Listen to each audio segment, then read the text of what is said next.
Einu sinni voru 2 stelpur sem voru vinkonur sem hétu Lára og Elísa.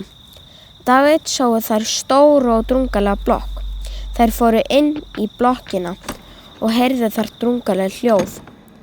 Það heyrðust öskur, vindurinn hvein og þær eru hræddar. Þær hlupu út úr blokkinni eins og fætur toguðu. Nokkrum dögum seinna villtist Elísa. Lára vissi það ekki og fór þá bara ein út að leika. Úti sá hún tvíbura sem litu ósköp sakleysislega út. Viltu leika? Spurðu tvíburarnir.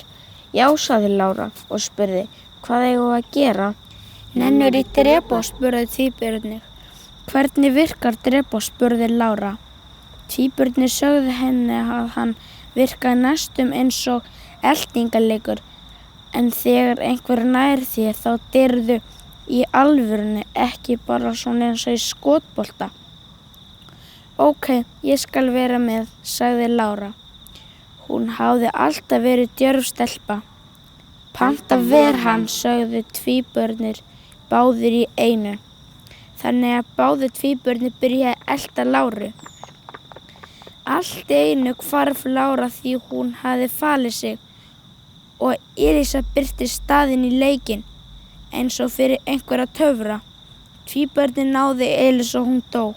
Lára sá vinkonu sína Elísu liggja dána á jörðinni þegar hún kom úr felum. Hún trúði ekki sínum eigin augum. Þetta hlaut að vera draumur. Svo tók hún skyndilega eftir því að tvíburarnir hlupu í burtu með hvít augu og svarta munn, með blóð lekandi út munninn. Þær héldu á blóðurexi í höndinni. Lára fór aftur inn í drungalegu blokkina og allt í einu sá hún tvíburana koma hlaupandi aftur með exina og BAM! Nína fór þá út að leita að Láru og Elísu og fann þær ekki. Hún stóð og horfði niður og hugsaði, nei, ég finn þær aldrei.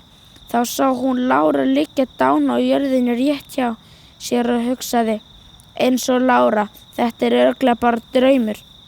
Hún gekk aðeins áfram og sá þá líka Elísu liggja dána á jörðinni. Svo sá hún allt í einu einhverja tvíbura koma hlaupandi yfir götuna. Hún spurði tvíburana hvort þeir vildu leika. Sannfærð að sig væri að dreyma. En ertu ekki að leita að Elísu og Láru? Spurði tvíburarnir. Jú, hvar eru þær? Þær eru þarna liggjandi á jörðinni. Þið eruð að grínast, ekki satt? Spurði Nína. Nei, við erum ekki að grínast, segja tvíburarnir. Vilt þú kannski fara í Drebo eins og Lára og Elísa gerðu? Nína vissi ekki hverju hún átti að svara. Drungalegt Drebo var greinilega engin draumur.